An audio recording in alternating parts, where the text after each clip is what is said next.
कर्मों का फल कब और कैसे मिलता है। श्री कृष्ण कहते हैं, जब तू थक जाए और तेरा मन कहे कि अब बस, वहीं से प्रारंभ होता है कर्म का फल। जिस पल तू ये सोचता है कि दुनिया ने तुझे भुला दिया, उसी पल ब्रह्मांड तेरा हिसाब लिख रहा होता है। कभी कभी फल उस रूप में नहीं आता जैसा तूने सोचा था। वो एक आशीर्वाद के कपड़े में छिपा हुआ कोई सबक होता है, या एक सबक के कपड़े में छिपा कोई आशीर्वाद। श्री कृष्ण कहते हैं, कर्म बोया जाता है मौन में और उगता है समय की अप्रत्याशित ऋतुओं में। न समय बताएगा, न संकेत देगा, पर फल टालता भी नहीं है। जब तेरा सबसे प्यारा रिश्ता तुझसे दूर चला जाए बिना किसी कारण, तब समझ कि तेरे किसी बीते कर्म ने तुझे सीखने का मौका दिया है, माफी का नहीं। और जब बिना कारण कोई तुझसे प्यार करने लगे, तब जान ले कोई पुण्य कर्म है जो अब लौटने आया है, चुपचाप बिना दस्तक दिए। कर्म का फल समय पर नहीं, समझ पर आता है। प्रत्येक आंसू जो तूने दूसरों के कारण गिराया, वह गिन लिया गया है, और हर मुस्कान जो तूने बिना कारण बांटी, वो भी अब रास्ते में है। कर्मों का फल कब और कैसे मिलता है। श्री कृष्ण कहते हैं, कभी किसी के लिए नीरव रातों में रोया गया तू, आज किसी के लिए सुबह की पहली प्रार्थना है। यही है कर्म का रहस्य। गीता के अनुसार जब पाप का समय आता है, तब पुण्य मौन हो जाता है, परंतु मौन कभी न्याय से अधिक नहीं होता, केवल देर करता है। क्योंकि फल की गति को समय नहीं टाल सकता, और भाग्य की रचना करने वाला कोई और नहीं, स्वयं तू है। जो कर्म कर रहा है वही भाग्य बुन रहा है। भगवान को दोष देना सबसे आसान है, परंतु सबसे बड़ा छल स्वयं के साथ यही होता है। आज जो तू रो रहा है, हो सकता है वो किसी और के आंसू थे जो तूने कभी देखे ही नहीं। कर्म को निष्काम कहने से वो निष्काम नहीं हो जाता जब तक तू उसे ईश्वर को समर्पित नहीं करता। हर भाव, हर विचार, हर इच्छा, ये भी कर्म है, और इन्हीं का फल सबसे गहरा होता है। पाप तुरंत नहीं रोता, वो तब तक सोता है जब तक तेरा पुण्य जागता रहता है, और जब पुण्य की थकान बढ़ जाती है, तब पाप बोल पड़ता है, अब मैं फल दूंगा, अब तू भोगेगा। यदि तू सोचता है कि तूने छिपकर कुछ कर लिया, तो जान ले, ईश्वर का न्याय छिपा नहीं करता, वो प्रतीक्षा करता है। वो प्रतीक्षा जो तेरी बुद्धि को भी भ्रम में डाल दे। सोचकर किया गया कर्म पश्चाताप की रेखा मिटा सकता है, परंतु बिना सोचे किया गया कर्म कई जन्मों तक तुझे उन्हीं रेखाओं के नीचे रुला सकता है। कर्म का फल निश्चित है, लेकिन उसका समय रहस्यमय है, क्योंकि ईश्वर की घड़ी में ना जल्दी है ना देर, वो सिर्फ न्याय है।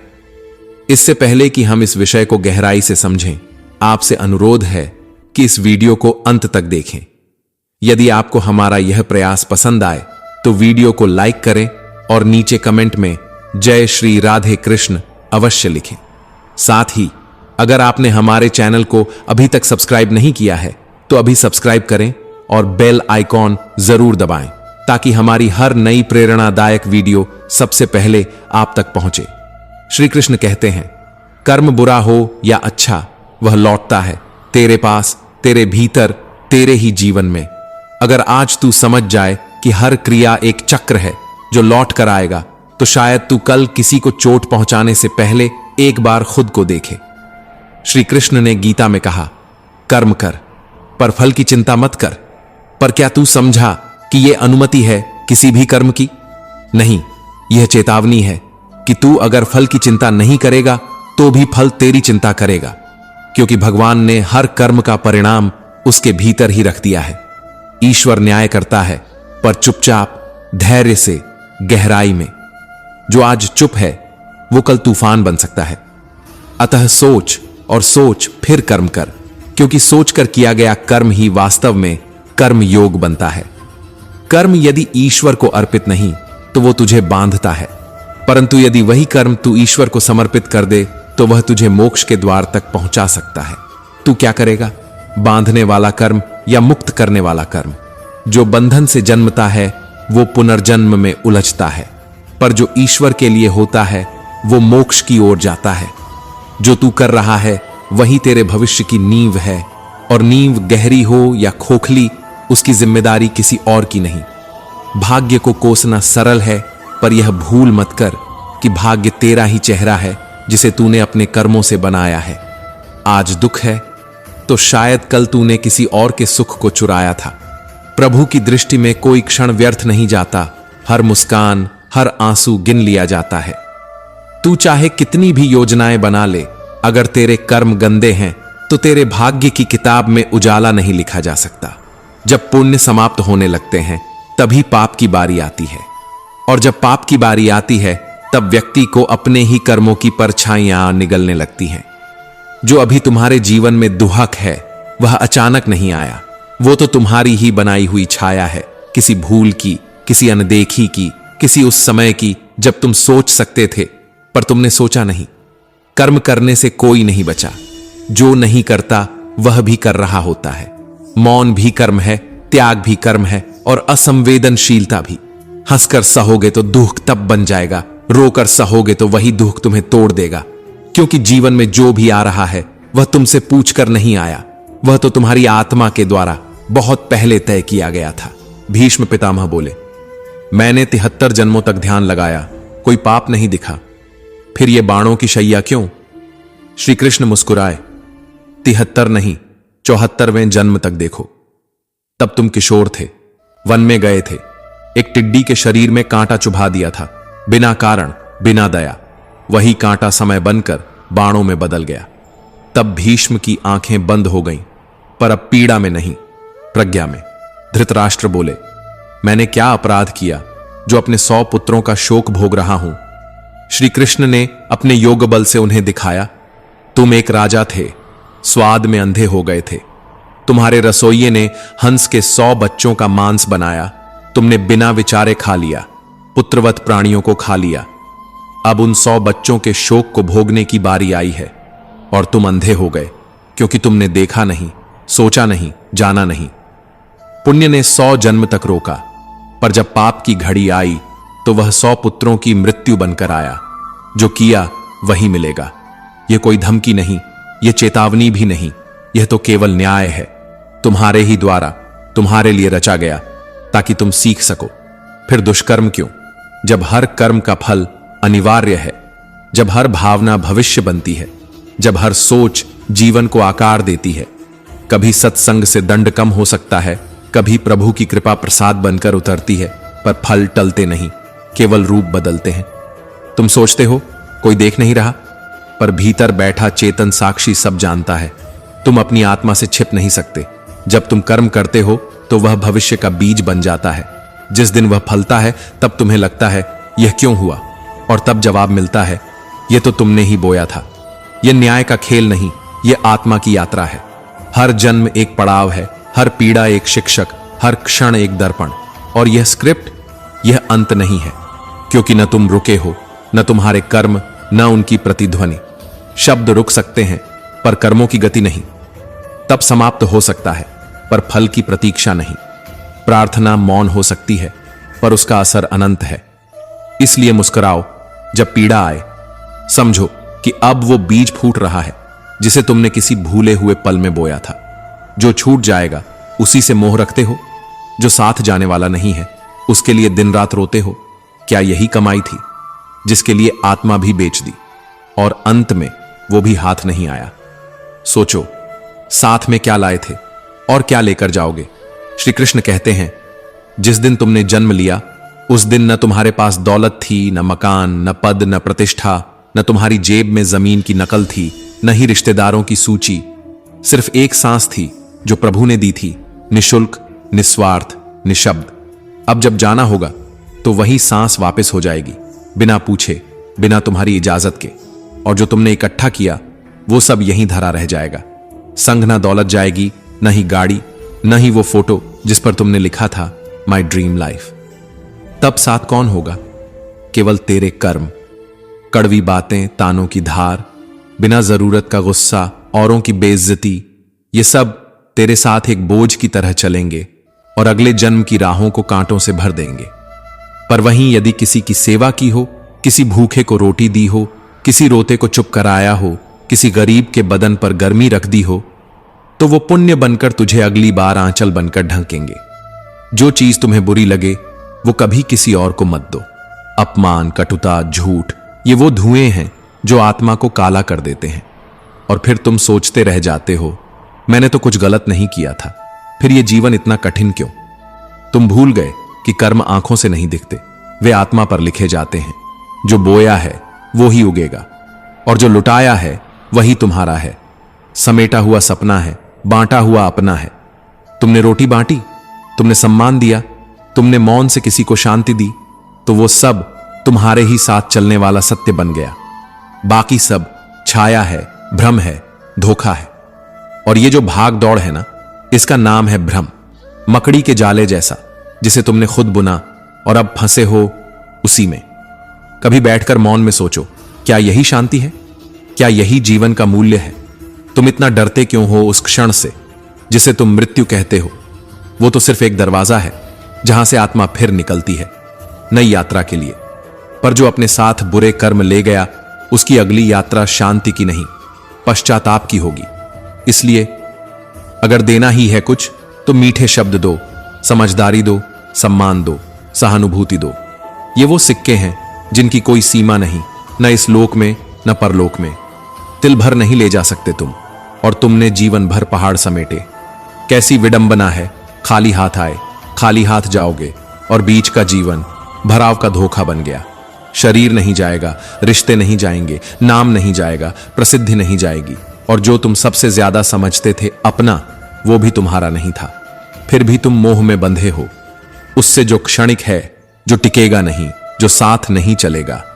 क्या तुम्हें अब भी जरूरत है समझाने की, या अंत की प्रतीक्षा है जहां उत्तर भी नहीं मिलेगा, केवल खामोश दर्पण मिलेगा जो तुम्हें तुम्हारा ही चेहरा दिखाएगा? कहते हैं ईश्वर ही केवल साथ जाता है, पर ईश्वर कौन है? तुम्हारे भीतर का वह प्रेम, वह सेवा, वह मौन, जिसे तुमने कभी किसी के लिए जिया था। तो अब भी देर नहीं हुई है। जो लुटाना है वो लुटाओ, जो देना है वह बांटो, जो बनना है वो अभी बनो, क्योंकि समय इंतजार नहीं करता और जीवन कभी दोबारा नहीं आता। आप एक बार गहराई से विचार करके देखिए। सच कहें तो जब प्रस्थान का समय आता है, तब साथ में एक तिल तक ले जाने की सामर्थ्य नहीं रहती। फिर यह छीना झपटी, यह मोह, यह संघर्ष किसके लिए, किस हेतु? क्या यह प्रभु की आज्ञा नहीं है कि हर कार्य को उनके निमित्त समझकर कर लो और उसका फल पूर्ण श्रद्धा से उन्हीं के चरणों में अर्पित कर दो? वे कभी तुम्हारे साथ अन्याय नहीं करेंगे, क्योंकि उनका न्याय अहंकार से नहीं, करुणा से चलता है। तो फिर दुख क्यों पालना? जब प्रभु की इच्छा ही अंतिम है, तो अपने मन की व्यथा को भी प्रभु की इच्छा में समर्पित कर दो, क्योंकि सुख और दुख असल में सिर्फ सोच की एक दिशा भर है। यदि तू दुख को भी प्रभु का प्रसाद मान ले, तो देखना वो भी सुख में परिवर्तित हो जाएगा। जिस दिन तूने दुख में भी प्रभु का आदेश देखा, उस दिन से हर स्थिति प्रभु का आशीर्वाद बन जाएगी। श्री कृष्ण कहते हैं, जिस दिन किसी की आत्मा पर किया गया तिरस्कार लौटकर अपने ही भाग्य में घुलता है, उसी दिन समझ लेना कि न्याय का समय कभी टलता है, लेकिन रुकता नहीं। बोलने वाले की जुबान नहीं, सुनने वाले की आत्मा सुनती है। और उस साधु ने भी हर अपमान, हर गोबर चुपचाप ले जाकर एक कोने में जमा कर लिया। सिर्फ गोबर ही नहीं था वो आदमी की नफरत, घमंड और अज्ञान था, जो रोज एक नई परत में उसके भाग्य की रेखाओं पर चिपकता चला गया। और जब वो भाग्य अंततः भगवान की अदालत में पहुंचा, तो उस आदमी को प्रसाद में वही मिला जो उसने दूसरों को दिया था। प्रभु, यह तो गोबर है। हां, और वह वही है जो तूने एक जरूरतमंद को दिया था, उस वक्त जब तू दे सकता था, लेकिन देने की जगह तूने उसका आत्मसम्मान छीना। कर्म सिर्फ क्रिया नहीं होती, वो आत्मा पर लिखी एक ऐसी लकीर होती है जो समय के थपेड़ों में भी नहीं मिटती। मैं नहीं खा सकता ये गोबर प्रभु, पर तुझे देना था वही जो तूने किया।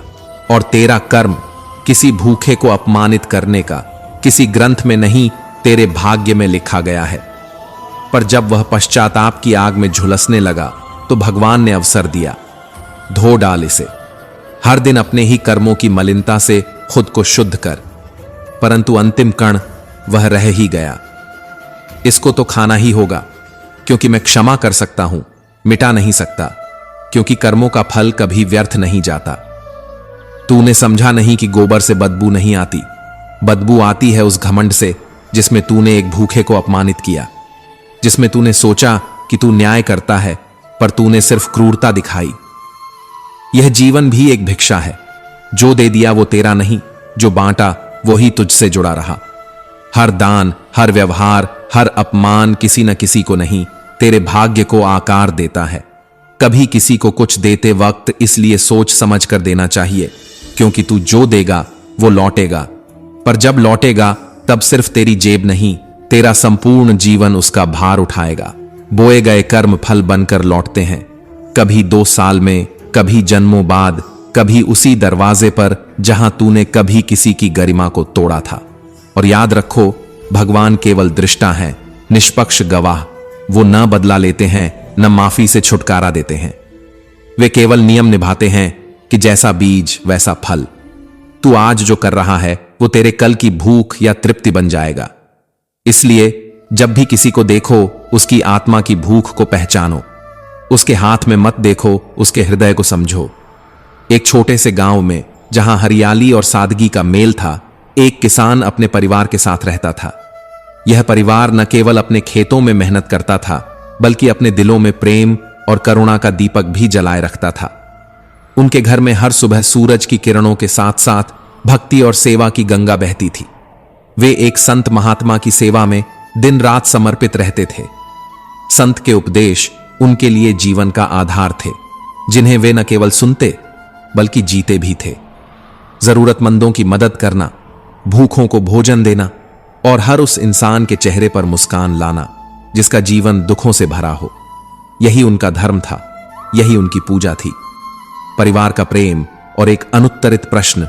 इस परिवार में हर कोई एक दूसरे से गहरे प्रेम और विश्वास से बंधा था।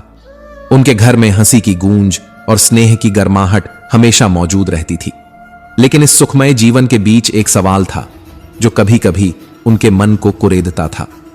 उनके परिवार में एक बेटा था जो दोनों पैरों से अपाहिज था।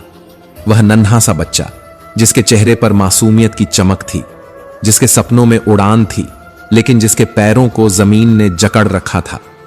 वह व्हील चेयर पर अपनी दुनिया बुनता, अपने माता पिता की सेवा देखता और अपने भाई बहनों के साथ हंसता खेलता। लेकिन जब रात गहरी होती और चांद आसमान में तन्हा चमकता, तब किसान का मन एक सवाल से भर जाता। हमने ऐसा क्या पाप किया जो हमारे इस मासूम को यह दुख मिला? किसान और उसका परिवार कभी इस सवाल को जोर से नहीं पूछते थे। वे डरते थे कि कहीं उनकी भक्ति पर सवाल न उठ जाए।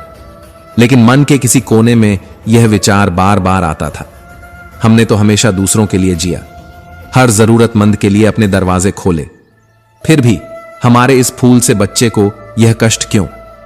यह सवाल उनके दिलों में एक हल्की सी टीस बनकर रह जाता था। फिर भी वे अपनी सेवा में लगे रहते, क्योंकि संत महात्मा ने उन्हें सिखाया था, सच्ची भक्ति वही है जो सवालों से परे हो। संत का सत्संग और एक पिता का सवाल। समय बीतता गया। गांव में एक दिन संत महात्मा का भव्य सत्संग हुआ। दूर दूर से हजारों लाखों श्रद्धालु आए। आकाश में बादल थे और जमीन पर भक्ति की बयार बह रही थी।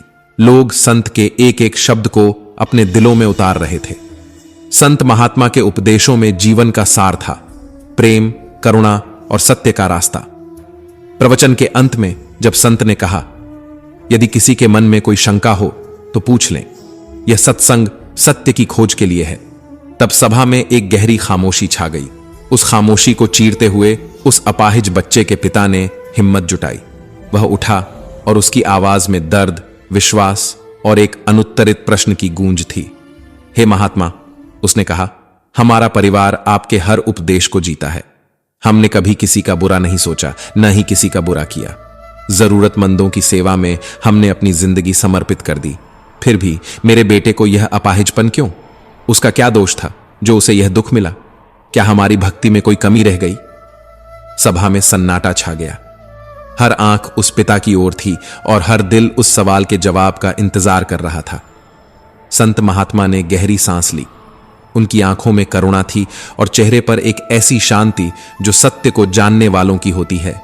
संत का जवाब और एक गहरी सीख। संत ने धीरे से कहा, प्रिय भक्त, तुम्हारा यह सवाल तुम्हारे प्रेम और तुम्हारी भक्ति का प्रतीक है। यह सवाल इसलिए है क्योंकि तुम अपने बेटे से बेइंतहा प्यार करते हो, लेकिन कुछ सवालों के जवाब समय और कर्म के गहरे ताने बाने में छिपे होते हैं। मैं यह बात नहीं बताना चाहता क्योंकि सत्य कभी कभी कठोर होता है, लेकिन तुम्हारी दुविधा को देखकर मैं तुम्हें एक कहानी सुनाता हूं। संत ने आगे कहा, तुम्हारा यह बेटा जो आज तुम्हारे लिए सबसे अनमोल है, पिछले जन्म में एक किसान का बेटा था। वह भी तुम्हारी तरह मेहनती और अपने परिवार से प्रेम करने वाला था। हर दिन वह अपने पिता के लिए खेत में दोपहर का भोजन लेकर जाता। उसकी मां उसे प्यार से खाना परोसती और कहती, बेटा अपने पिता को यह टिफिन दे आ। एक दिन जब मां ने खाना थाली में परोसा, तभी उसके दोस्त ने उसे बाहर से आवाज दी। वह खाना छोड़कर दोस्त से बात करने चला गया। संत ने एक पल रुककर सभा की ओर देखा। उनकी आवाज में अब एक गहरी गंभीरता थी। उस समय एक भूखा कुत्ता उस घर में घुस आया। उसने थाली में रखी रोटी को मुंह लगाया। जब वह लड़का वापस लौटा और उसने कुत्ते को थाली में मुंह डालते देखा तो उसे गुस्सा आ गया। पास ही पड़ा एक लोहे का भारी डंडा उसने उठाया और बिना सोचे समझे उस कुत्ते की दोनों टांगों पर इतनी जोर से मारा कि वह कुत्ता हमेशा के लिए अपाहिज हो गया। वह कुत्ता अपनी पूरी जिंदगी दर्द में तड़पता रहा। वह घसीटते घसीटते जिया और आखिरकार तड़प कर मर गया। यह उसी कुत्ते की बद्दुआ का फल है जो इस जन्म में यह बालक दोनों टांगों से अपाहिज होकर जन्मा है। संत महात्मा ने कहा, पुत्र, इस संसार में हर प्राणी को अपने अपने कर्मों का फल भुगतना ही पड़ता है। यदि किसी जन्म में तूने किसी की टांग तोड़ी है तो यह स्वाभाविक है कि अगले जन्म में तेरी अपनी टांगें टूटी मिलेंगी। अगर तू किसी को हानि पहुंचाएगा तो तुझ पर भी हानि अवश्य ही आएगी, चाहे इसी जन्म में या अगले जन्म में। इसलिए हर कर्म करने से पहले सोच, समझ और चेतना के साथ चल। तू अपने कर्मों से बच नहीं सकता। जहां भी जाता है, जो भी करता है, तेरे कर्म मौन खड़े तुझे देख रहे होते हैं और किसी भी दिन तेरे कर्मों का फल तुझे इस पृथ्वी पर अवश्य वहन करना पड़ता है। क्या तू इसे जानता है? क्या तुझे इसका ज्ञान है? इसीलिए हर समय उचित और सात्विक कर्म करना अनिवार्य है। भगवान श्री कृष्ण ने श्रीमद् भगवद गीता में कर्म को सर्वोपरि बताया है। यहां तक कि उन्होंने स्पष्ट कहा है कि व्यक्ति की यात्रा जहां से छूटती है, अगले जन्म में वहीं से फिर प्रारंभ होती है। जो प्रकृति के नियमों का पालन करता है वह परमात्मा के समीप होता है। लेकिन यह भी ध्यान रखने योग्य है कि यदि स्वयं परमात्मा भी मनुष्य रूप में अवतरित होते हैं तो वे भी उन्हीं सभी नियमों का पालन करते हैं जो सामान्य मनुष्यों के लिए निर्धारित हैं। जीवन में सच्ची सफलता के लिए हमें सदैव सकारात्मक और धर्मयुक्त कर्म करने चाहिए, क्योंकि कर्म ही हमारे भविष्य को आकार देते हैं। अच्छे कर्मों के प्रति हमारी निष्ठा हमारी आत्मा को शुद्ध करती है और यह शुद्ध आत्मा ही हमें अधिकार देती है उस दिव्य आनंद और गहन शांति का अनुभव करने का। बिना संकल्प और कर्म के कोई भी व्यक्ति जीवन में आगे नहीं बढ़ सकता। इसलिए सकारात्मक सोच और कर्मों के साथ जीवन जीने की कला सीखना ही एकमात्र मार्ग है। कर्म के सिद्धांत का पालन करके ही हम अपनी दिशा और गति को नियंत्रित कर सकते हैं और यह नियंत्रण ही हमें हमारे लक्ष्यों तक पहुंचने के लिए मार्गदर्शन देता है। कर्म, यह सब कुछ इसी का खेल है। जो आज तुझे रुला रहा है, कल उसकी आंखें भी उसी वेदना से भीगेंगी, क्योंकि कर्म लौट कर आता है हमेशा, अवश्य। जो तेरे साथ बुरा कर रहा है उसे सोचने में वक्त मत गंवा। उसे जवाब देने का काम तेरे कर्म को करने दे। जो तू आज सह रहा है वो तेरे ही किसी पुराने कर्म का उत्तर है। किसी जन्म का बोया हुआ बीज अब फल बनकर लौट रहा है। जो तू बोएगा वही तू काटेगा। ये नियम है, न टलने वाला न मिटने वाला। तू भाग्य को दोष देता है, पर तेरे हाथों से किए हुए कर्म ही तो तेरी तकदीर बनाते हैं। सोच मत कि कौन तुझे धोखा दे गया। सोच ये कि तू अब किसे माफ कर सकता है, क्योंकि माफ करना भी एक कर्म है और सबसे ऊंचा कर्म है। तेरे शब्दों की कोई कीमत नहीं अगर तेरे कर्म उनके विपरीत हों। लोग तेरे चेहरे को भूल सकते हैं, तेरी बातों को भी, पर तेरे कर्म वो उनकी आत्मा में धंस जाते हैं।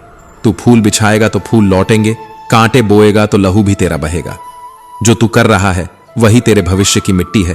गीली होगी तो फिसलन, सख्त होगी तो दीवार और अगर तू उसे समझदारी से गूंथेगा तो वही तेरा मंदिर बन जाएगी। हर कर्म एक दस्तक है भविष्य के दरवाजे पर। तू जैसे कैसे अपने आज को सजाएगा वैसा ही कल तुझे सौंप दिया जाएगा। तू मंदिर में जाकर अगर हाथ जोड़कर बाहर आकर किसी को अपमानित करता है तो तेरा माथा नहीं, तेरे कर्म जले हुए होते हैं। धर्म और कर्म दो पहिए हैं, एक भी डगमगाया तो यात्रा वहीं थम जाएगी जहां से तू कभी चला था। श्री कृष्ण कहते हैं, कभी सोच, वो जो अपाहिज पैदा हुआ है क्या उसका दोष है? नहीं, वो शायद उस जन्म का फल है जब उसने किसी की टांग तोड़ी थी। ये न्याय है, सज्जा नहीं। ये फल है, बद्दुआ नहीं। इसीलिए जो भी कर सोच कर कर, क्योंकि एक दिन यही तेरे सामने आएंगे, चुपचाप, धीरे धीरे, मगर जरूर। कर्म का फल कभी भूले नहीं देता। वो तू जहां भी जाएगा पीछे पीछे चलता है। तू तेज दौड़ेगा तो वो भी दौड़ेगा, तू छिपेगा तो वो कोने कोने से खोज निकालेगा। जिस दिन तू रुक जाएगा समझ ले तेरा अंत शुरू हो गया, क्योंकि जीवन केवल जीने का नाम नहीं, यह कर्म में लगे रहने का नाम है। रुकना मतलब मिट जाना, थम जाना मतलब खो देना। और अगर तू सोचता है कि तूने अच्छा किया लेकिन तुझे बुरा मिला, तो धैर्य रख। कर्म तुरंत नहीं बोलते, वो अवसर की प्रतीक्षा करते हैं। जब वक्त आएगा तो तेरे अच्छे कर्म तुझे वहां पहुंचाएंगे जहां पहुंचने की किसी ने कल्पना भी नहीं की होगी। तेरे कर्म ही तेरा दर्पण है, तेरी आत्मा की पहचान है, तेरे धर्म की छाया है। तू जैसा करेगा वैसा ही देखेगा। यही संसार की सबसे गहरी गूढ़ता है। तू खुद को कितना भी बड़ा समझ ले, लेकिन अगर तेरे कर्म छोटे हैं तो तू अपने आप को खो चुका है। जो तू सोच रहा है वही बन रहा है, जो तू कर रहा है वही लौटेगा। तेरे हर संकल्प की छाया तेरे कर्मों पर पड़ती है। इसीलिए जब तू निर्णय करे तो पहले खुद से पूछ, क्या इसका परिणाम मैं सह सकूंगा? क्योंकि जो तू आज बोएगा कल वही तेरे सामने खड़ा होगा, प्रश्न बनकर, उत्तर मांगते हुए। तू दूसरों की गलतियों में समय ना गंवा, तू अपने कर्म सुधार। क्योंकि अगर तू कर्म को भूल जाएगा तो जीवन तुझे ही भूल जाएगा। जो लोग दूसरों को गिराते हैं उन्हें समय सबसे पहले गिरा देता है, और जो दूसरों को उठाते हैं उन्हें समय स्वयं उठाता है। क्या हर कर्म का फल इस जन्म में ही मिलता है, या कभी ऐसा भी होता है कि किसी की हुई भलाई का उत्तर वर्षों बाद किसी अनदेखे मोड़ पर किसी अपरिचित मुस्कान के रूप में लौट आता है? कभी कभी जीवन के उत्तर प्रश्न पूछने से नहीं बल्कि उन्हें महसूस करने से मिलते हैं। जिस क्षण हम किसी भूखे को भोजन दे रहे होते हैं उस क्षण हम अपने भाग्य को सींच रहे होते हैं, बिना ये जाने कि कौन सा बीज कब फल देगा। कर्म एक बीज है और समय उसकी भूमि। आज बोया गया विश्वास कल किसी अनजाने हाथ से फूल बनकर लौटेगा। बचपन की एक प्यास, एक गिलास दूध, और वर्षों बाद एक डॉक्टर की आत्मा से निकला उत्तरदायित्व। एक लड़की का निश्चल सेवा भाव, वो स्वार्थ रहित कर्म जो एक दिन डॉक्टर के रूप में लौटता है, दवा नहीं भावना बनकर। और तब जब लड़की बीमार पड़ी, जब उसकी दुनिया अंधेरी हो चली थी, तो अतीत का वो एक क्षण जो उसने भुला दिया था आज उसके जीवन की सबसे बड़ी आशा बनकर लौटा।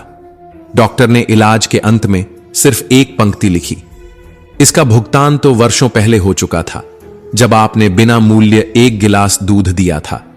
क्या यह पूर्व जन्म नहीं था? क्या यह वही कर्म नहीं था जो समय की रेखा को चीरकर इस जन्म में फलित हो रहा था? कभी कभी पूर्व जन्म कोई और जन्म नहीं होता बल्कि हमारा ही वर्तमान होता है जो भूल गया होता है अपने किए हुए अच्छे कर्मों को। और जब वो लौटते हैं तो न किसी तिथि का अनुमान होता है, न किसी नाम की पहचान। वो बस लौटते हैं, ब्याज सहित, प्रेम सहित और आंखों में आंसुओं के साथ। अर्जुन ने पूछा था, हे माधव, अच्छे लोगों के साथ बुरा ही क्यों होता है? और श्री कृष्ण ने उत्तर दिया था, हे पार्थ, समय, सत्य और संस्कार की गति मनुष्य की आंखों से नहीं देखी जा सकती। जो दिख रहा है वह संपूर्ण नहीं है, जो छुपा है वही सत्य है। अच्छे कर्मों का फल देर से मिलता है क्योंकि वो गहराई से आता है। बुरे कर्मों का फल जल्दी आता है क्योंकि वो सतही होता है। तू सोचता है तेरे साथ जो हो रहा है वो आज का परिणाम है, पर शायद यह तेरा कल था जो आज बनकर लौट आया। शायद तेरी किसी चुप मदद का उत्तर है यह तूफान, या किसी निशब्द त्याग का उत्तर है यह रोशनी। मनुष्य का पूर्व जन्म शायद उसके ही अधूरे वर्तमान का कोई भूला हुआ पृष्ठ है। हर मदद, हर प्रेम, हर त्याग कभी न कभी किसी न किसी रूप में लौटता है। श्री कृष्ण कहते हैं, एक गिलास दूध जीवन का मूल्य बन सकता है, एक क्षण की करुणा अनंत वर्ष की रद्द बन सकती है, और एक मौन त्याग किसी की संपूर्ण मुक्ति। इसलिए जब तुम्हें लगे कि तुम्हारा कोई कर्म व्यर्थ गया तो याद रखना, धागे कभी टूटते नहीं, वो बस समय की उंगलियों में उलझ जाते हैं। कभी जीवन के उत्तर प्रश्नों से नहीं आते, बल्कि उन मौकों से आते हैं जब तुमने बिना किसी कारण किसी को थामा था। कर्मों का फल सिर्फ पुनर्जन्म में नहीं मिलता, कभी कभी वो आज ही लौट आता है। पर वो चेहरा बदल लेता है, समय बदल लेता है, रूप बदल लेता है, और कभी कभी तो वो खुद तू बनकर लौट आता है। और तब जब तू किसी के लिए वो कर रहा होता है जो तूने कभी अपने लिए चाहा भी नहीं था, तो वहीं से तेरे भविष्य की असली शुरुआत होती है। व्यक्ति जब कर्म करता है तो परिणाम तुरंत नहीं आता, लेकिन प्रश्न ये नहीं कि परिणाम कब आएगा, बल्कि प्रश्न ये है कि तुम किस भाव से कर्म कर रहे हो, क्योंकि परिणाम तो उस भाव के अधीन है जो शायद समय से परे है। प्रकृति हर किसी को रास्ता देती है, पर कौन किस रास्ते को अपनाता है, यह उसकी आत्मा की पुकार होती है। कोई चुपचाप सत्य के मार्ग पर चलता है और दुखों की धूप में भी उम्मीद के चप्पल नहीं उतारता। कोई हंसते हुए अधर्म की छाया में बैठता है और उसे सुख का नाम देता है। पर क्या वास्तव में जो चमक रहा है वही सोना है? श्री कृष्ण मौन हो जाते हैं जब अर्जुन प्रश्न करता है, क्यों प्रभु, क्यों भला व्यक्ति दुख झेले और दुष्ट व्यक्ति ऐश्वर्य में डूबा रहे? और तब कृष्ण उत्तर नहीं देते, वह कथा सुनाते हैं। किसी नगर में दो पुरुष थे, एक पूजा में लीन, धर्म में रमा, हर दिन मंदिर जाता, हर दान में अग्रणी रहता, और दूसरा छल में लीन, चोरी में कुशल, मंदिर आता तो था पर जूते चुराने और दान पेटी खाली करने। बारिश के एक दिन जब मंदिर सूना था, चोर धन चुरा कर चला गया, और उसी क्षण मंदिर आया वह भला व्यक्ति जिसे पकड़ा गया, अपमानित किया गया, अपशब्द कहे गए, जिसने जीवन भर किसी का अपमान न किया। वह बोझ नहीं था उस दिन बारिश का, ना ही चोर का। असली बोझ था उस निर्दोष की पीड़ा का, जिसे संसार ने गलत समझा, और फिर एक टक्कर ने उसे घायल किया, जैसे उसके भाग्य ने भी उस दिन उससे किनारा कर लिया हो। पर यहीं से कहानी बदलती है, पर वह नहीं जानता, क्योंकि मनुष्य केवल वही देखता है जो अभी घट रहा है, जो तत्काल है, पर जो छिपा है वह दृश्य नहीं, वह दिव्य है। चोर को धन मिला, नृत्य करते हुए कहा, किस्मत मेरी मित्र है, और उसी क्षण वह धर्मात्मा बना संशय से भरा विद्रोही। उसने मूर्तियां फेंक दी, भगवान से मुंह मोड़ लिया, और एक दिन मृत्यु को प्राप्त हो गया। और जब यमराज की सभा में दोनों खड़े हुए तो भले व्यक्ति ने कहा, यह अन्याय है, और यमराज मुस्कुराए, पुत्र अन्याय नहीं, यह न्याय है। जिस दिन तेरी मृत्यु लिखी थी उस दिन तू मंदिर गया, पर तेरे पुण्य ने मृत्यु को एक चोट में बदल दिया। तू जीवित रहा, और जिस चोर की किस्मत में कभी सिंहासन था, उसके पापों ने उसे एक दान पेटी तक सीमित कर दिया। और कृष्ण अर्जुन से कहते हैं, भगवान तुम्हारे कर्मों को कभी अनदेखा नहीं करता, वह प्रतीक्षा करता है उस समय की जहां तुम्हारे अच्छे कर्म तुम्हारे लिए ढाल बन सकें और तुम्हारे भीतर का सच्चा स्वरूप सामने आ सके। व्यक्ति को जो दिखाई देता है वही सत्य नहीं, और जो नहीं दिखाई देता वह अक्सर सबसे गहरा सत्य होता है। तू आज रो रहा है, पर तेरा रोना भी एक वरदान है, क्योंकि ये तेरे पापों का प्रायश्चित नहीं, तेरे पुण्य का पथ है। कभी कभी जो हारता है वही जीत की अगली कहानी लिखता है, और जो आज मुस्कुरा रहा है छल करके, उसके भाग्य में कोई गहराई नहीं, सिर्फ स्थगित हुआ अंधकार है। मोक्ष वहीं से शुरू होता है जहां कर्मों की गांठें खुलती हैं और चित्त का मौन बोल उठता है कि अब कुछ नहीं बचा, न देने को न लेने को। क्योंकि चित्त एक अदृश्य सॉफ्टवेयर नहीं, बल्कि चेतना का आईना है, जिसमें तू हर दिन कुछ दर्ज करता है, सोचकर, बोलकर या सिर्फ होकर। पर क्या तू जानता है कि कोई भी कर्म जब तक अपनी दिशा और परिणाम नहीं चुन लेता, तब तक वह सिर्फ ऊर्जा में पड़ा इंतजार करता रहता है, न पुण्य बनता है न पाप। और ये फल, ये कभी भी तय समय पर नहीं आते। कभी एक आंसू के रूप में, कभी एक सौगात के पीछे छिपे सबक के रूप में, और कभी वो आशीर्वाद लगते हैं जो दरअसल हमारे पुराने आंसू थे। हमारे कर्म सिर्फ हमारे हाथों से नहीं, हमारे विचारों से भी आकार लेते हैं। और सबसे अजीब बात यह है कि कई बार हम वो कर्म करते हैं जिन्हें हम खुद नहीं चाहते, लेकिन फिर भी करते हैं, क्योंकि वो पूर्व जन्म की कोई अधूरी प्रतिज्ञा होती है। और तभी जीवन हमें खींच ले जाता है उसी दिशा में जहां हमें जाना न था, पर जहां जाना तय था। इस जन्म का खाता शून्य हो सकता है, हां, तब जब तू निष्काम कर्म को जीने लगे, न कि समझने की कोशिश करे, क्योंकि समझने में तर्क जुड़ते हैं, पर जीने में आत्मा जागती है। और जब आत्मा जागती है तो चित्त मौन हो जाता है। निष्काम कर्म, जहां कर्म तो है पर उसका कोई व्यक्तिगत स्वार्थ नहीं, कोई अपेक्षा नहीं, कोई फल की लालसा नहीं, केवल समर्पण है, केवल परमात्मा है। वहीं से शुरू होती है मुक्त होने की प्रक्रिया, वहीं से टूटता है जन्मों का चक्र। पर यह टूटना भी ऐसे होता है जैसे कोई रूह खुद से ही छूट रही हो।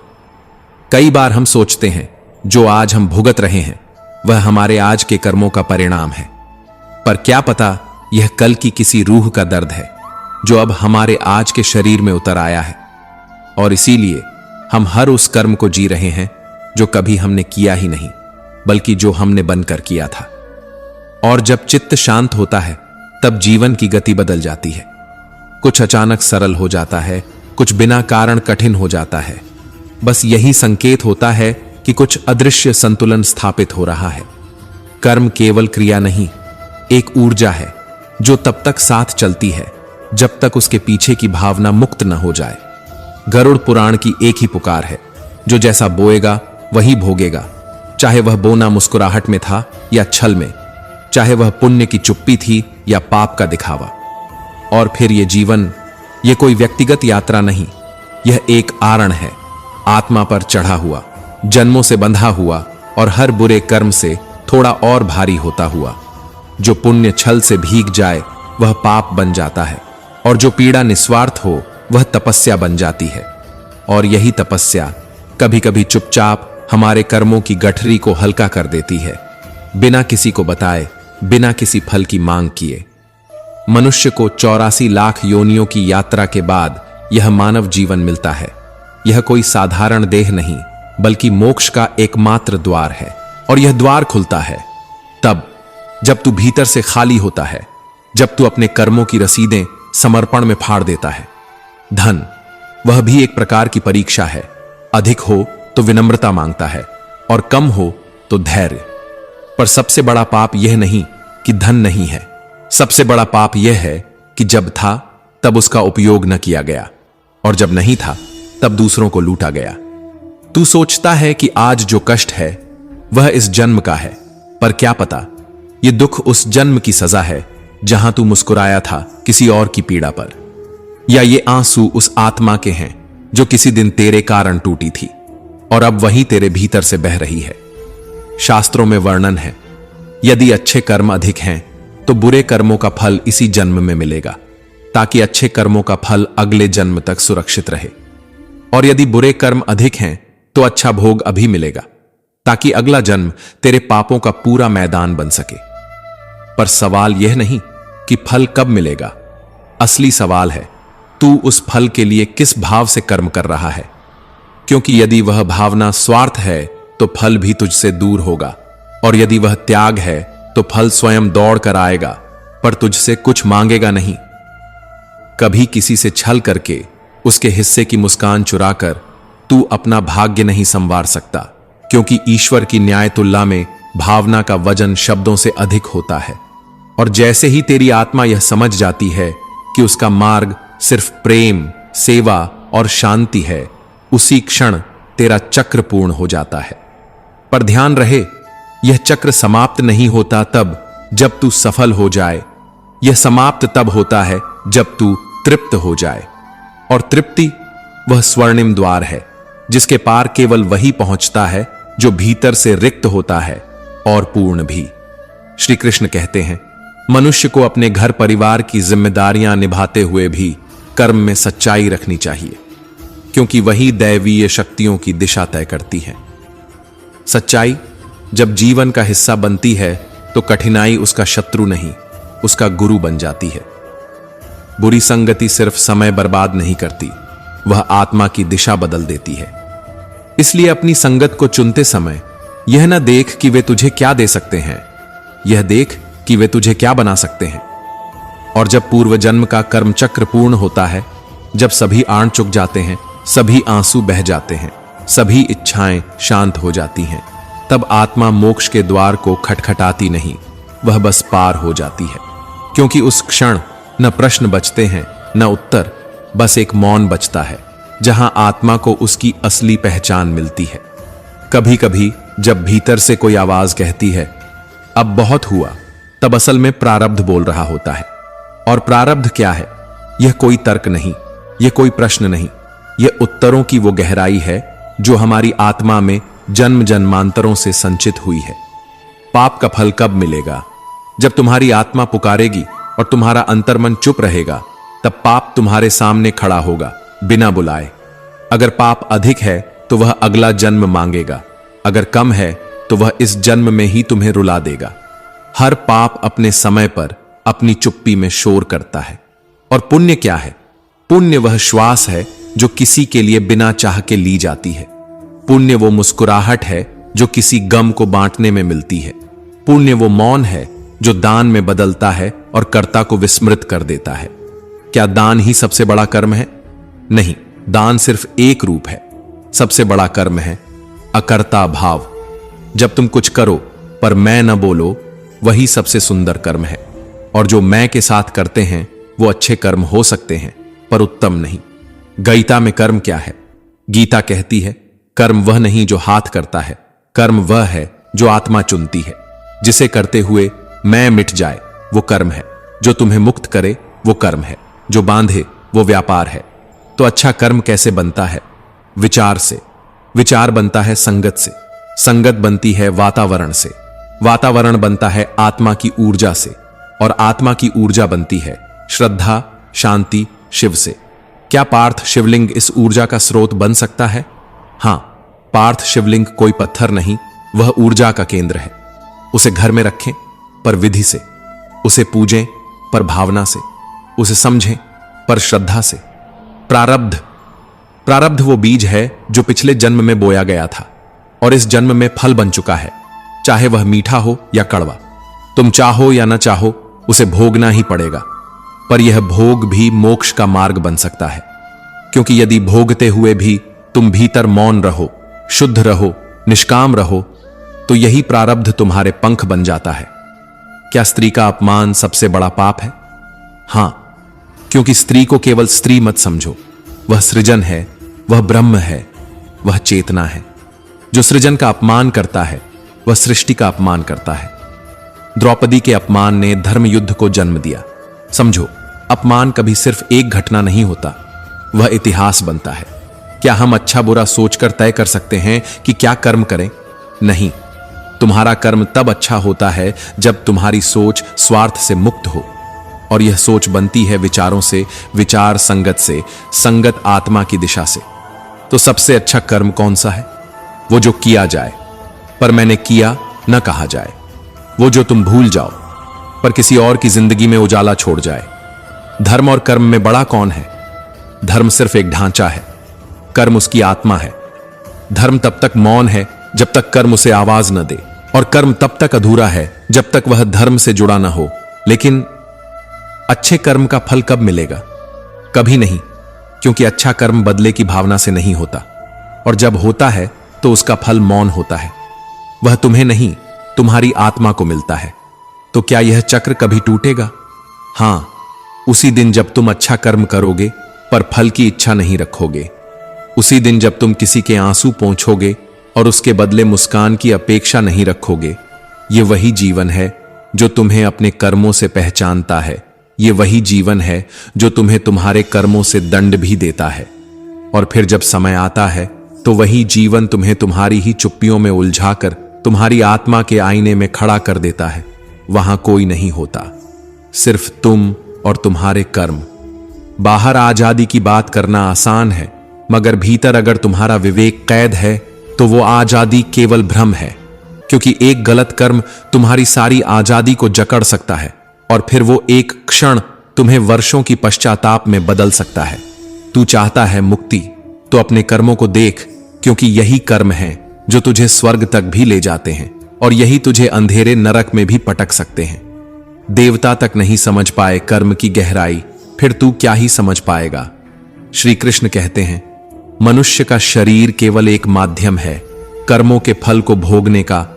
जब यह माध्यम अपर्याप्त हो जाता है तो आत्मा नए शरीर में उतरती है। हर जन्म, हर रिश्ता, हर संघर्ष केवल कर्मों का उत्तर है। एक उत्तर जो प्रश्न पूछे बिना सामने आ जाता है। मौन रहकर भी एक चींटी सिखा देती है कि कर्म करते रहो, बिना शोर के, बिना नाम के। तू भी कर, लेकिन मोह में मत फंस, क्योंकि मोह तुझे रुकने को कहेगा और कर्म तुझे चलने को। अगर कोई तुझसे अन्याय कर जाए तो छोड़ दे, क्योंकि उसका कर्म उसका पीछा करेगा और तेरा कर्म तुझे ऊंचा उठाएगा। किसी की गलती का जवाब तू अपनी आत्मा पर बोझ बनाकर मत दे। भिखारी ने जब गुस्से में कुत्ते को मारा तो वह नहीं जानता था कि उसके कर्म ही उसे किसी और जन्म की कहानी में फंसा देंगे। और जब कुत्ते ने न्याय मांगा तो वह केवल बदला नहीं मांग रहा था, वह सत्य मांग रहा था। एक ऐसा सत्य जो बीते हुए जीवन की गलती को फिर से घटित होते देखने से रोक सके। राम राज्य में न्याय केवल सजा नहीं था, वह आत्मा के संतुलन को स्थापित करने की प्रक्रिया थी। और जब कुत्ते ने सजा मांगी महंत बनाने की, तो वह सजा नहीं थी, वह एक चेतावनी थी। चेतावनी की अहम, नाम और दिखावा एक दिन तुम्हें फिर उसी मोड़ पर खड़ा कर देंगे जहां से तुमने कभी सत्य को छोड़ा था। तू अगर किसी को धोखा देगा तो तेरे कर्म तुझे वहां ले जाएंगे जहां तुझे अपनी ही परछाई से डर लगेगा। तू अगर सेवा करेगा तो तेरे कर्म तुझे उस अंधेरे में भी रोशनी देंगे जहां कोई दीप नहीं जलता। कर्म की भाषा भावना से चलती है, शब्दों से नहीं।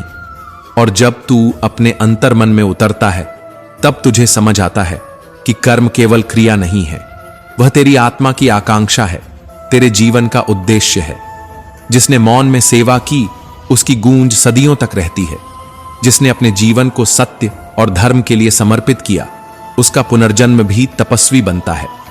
पाप और पुण्य केवल धर्म ग्रंथों में नहीं, वे हर दिन तेरी नीयत में लिखे जाते हैं। तू हर बार जब किसी की मदद करता है, हर बार जब किसी को माफ करता है, हर बार जब अपने अंदर झांक कर सच्चाई को चुनता है, तू अपने कर्मों को अमर कर रहा होता है। कुत्ते की कहानी केवल एक न्याय की याचिका नहीं थी, वह उस आत्मा की पुकार थी जो अपने अतीत को सुधारने की कोशिश कर रही थी, ताकि वह फिर कभी मठ का महंत बने तो उसका हृदय केवल सेवा का रहे, प्रतिष्ठा का नहीं।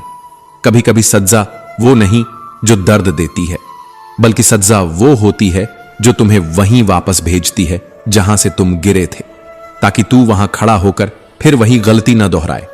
तू सोचता है कि तेरी सफलता तेरे भाग्य से आएगी, मगर नहीं, तेरा भाग्य तेरे कर्म से बनेगा।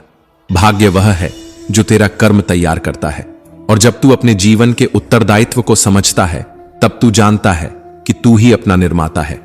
अगर तुझे लोग नहीं समझते तो चिंता मत कर, तेरे कर्म तुझे समय आने पर सबके सामने खड़ा कर देंगे, मगर उस समय तू क्या होगा यह तेरे आज के कर्म तय करेंगे। तू चाहे जो भी कर, मगर याद रख, यह जीवन तुझे माफ कर सकता है, दुनिया तुझे भूल सकती है, लेकिन तेरे कर्म तुझसे कभी पीछा नहीं छोड़ते। वे तेरी आत्मा के गुप्त कक्ष में रहते हैं और जब तू अकेला होता है तो वही सामने आ जाते हैं। जब से परीक्षा वाली जिंदगी खत्म हुई है तब से जिंदगी की असली परीक्षा शुरू हुई है। कभी छोटे से गलती हो जाए तो यह सोचकर माफ कर देना कि गलती अगर छोटे नहीं करेंगे तो कौन करेगा। अगर तुम्हारे माता पिता तुम्हें डांटते हैं तो यह मत सोचो कि वह बुरे हैं, बल्कि सोचो कि अगर गलती पर माता पिता नहीं डांटेंगे तो कौन डांटेगा। भरोसा तोड़ने वालों को तोहफे में बस एक ही सज्जा देना काफी है, खामोशी।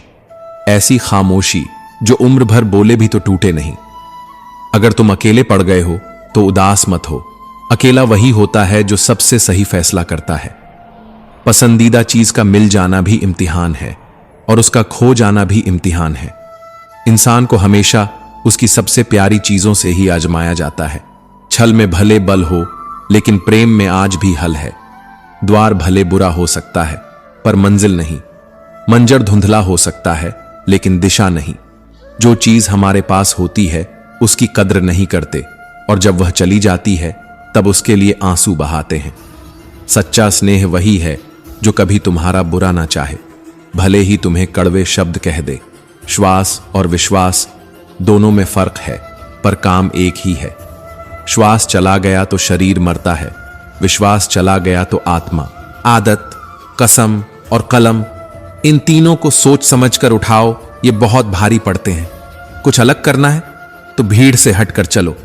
किस्मत मेहनत की दीवानी है। बातें सबसे करो, भरोसा सिर्फ खुद पर रखो। मतलब के लिए अगर लोग छोड़ दें तो उसे हार नहीं समझना, क्योंकि ऐसी हार में ही असली जीत छिपी होती है। श्री कृष्ण कहते हैं, इंसान की पहचान कपड़ों से नहीं कर्मों से होती है, वरना दुकान के पुतलों को भी अच्छे कपड़े पहनाए जाते हैं। अगर तुम सही हो तो लोग तुमसे नफरत करेंगे, क्योंकि सच सबको सुनना पसंद नहीं होता। लोग अगर तुम्हारे काम पर हंसते हैं तो घबराना मत, एक दिन वही हंसी तुम्हारे हंसने का कारण बनेगी। अच्छे वक्त में तो सभी अपने होते हैं, बुरे वक्त ही पहचान कराता है कि कौन सच्चा है, कौन दिखावटी। किसी के सीने में दिल नहीं, कैलकुलेटर होता है। वे हाथ मिलाने से पहले ही हिसाब लगा लेते हैं कि उन्हें कितना फायदा होगा। राय उसी से लो जो निस्वार्थ दे, वरना आजकल हर कोई अपना ही सोचता है। इंसान की कदर उसके जाने के बाद होती है। अगर सच्ची तारीफ सुनना चाहते हो तो मरना पड़ेगा, क्योंकि मरने के बाद ही इंसान को महत्व मिलता है। अगर आप दिल से करते हैं तो फिर आलोचना या तारीफ से फर्क नहीं पड़ता। जो काम करो दिल से करो। अंधा आदमी जब आंखों की रोशनी पाता है तो सबसे पहले अपनी छड़ी फेंकता है, वही छड़ी जो उसका सहारा थी। जो बुरे वक्त में साथ देता है, अच्छा वक्त आने पर वही भुला दिया जाता है। जो जोड़ना नहीं जानते वही तोड़ते हैं। हर वक्त रास्ता बदलने से कुछ नहीं होता, कभी खुद को भी बदलना पड़ता है। सब्र का वृक्ष कड़वा होता है लेकिन फल मीठा देता है। कभी मां से पूछा गया, मां कब तक अपने कंधे पर सुलाओगी? मां ने कहा, जब तक लोग मुझे अपने कंधों पर उठा न लें। अगर मेरी तकदीर मेरी मां ने लिखी होती तो शायद उसमें गम न होता। मां जैसी जन्नत और पिता जैसा साया बाजार में नहीं मिलता। पक्षी दाना खाने के लिए 100 बार सिर झुकाता है, पर इंसान 100 बार खाकर भी प्रभु का आभार नहीं करता। मत सुनो दुनिया क्या कहती है, तुम क्या हो यह तुम्हें खुद जानना चाहिए। अपना दर्द खुद तक रखो। लोगों को बताओगे तो तमाशा बन जाएगा। दूर से रेत का घर भी महल लगता है, करीब जाओ सच्चाई दिखती है। हर कोई नमक लिए घूमता है, हर जख्म सबको मत दिखाओ। श्री कृष्ण कहते हैं, जो जाहिर करना पड़े वह दर्द कैसा, और जो न समझ सके वह हमदर्द कैसा। जो पचता नहीं वो खाना नहीं, जो सुनता नहीं उसे समझाना नहीं, जो डर का स्थान नहीं वहां जाना नहीं। कल की फिक्र में आज की हंसी मत गंवाओ। जो होगा होकर रहेगा। तकदीर में जो लिखा है उसकी फरियाद मत करो। इमली का नाम सुनकर मुंह में पानी आता है तो क्या प्रभु का नाम सुनकर आत्मा में सुकून नहीं आएगा? कुछ पल ईश्वर को याद कर लो, फिर देखो कितना सुकून मिलेगा। संत ने कहा था, नाम भवसागर से पार लगाता है। गोपी ने विश्वास किया। गोपी ने भगवान का नाम लेकर यमुना पार की, जैसे जमीन पर चल रही हो। नाविक की जरूरत ही नहीं पड़ी। संत को निमंत्रण देने गई। संत ने नाविक बुलवाया। गोपी ने कहा, चलिए ऐसे ही पार कर लेते हैं। संत ने कहा, बिना नाव कैसे? गोपी बोली, आप ही ने तो कहा था नाम से भवसागर पार होता है। संत ने देखा गोपी चल गई यमुना पार। संत ने कदम रखा, डूब गए। गोपी लौटी, हाथ पकड़ा, साथ ले चली। इस बार संत भी पार। संत गिर पड़े गोपी के चरणों में, बोले, तू धन्य है, मैं तो सिर्फ कहता रहा, तुमने तो जी लिया।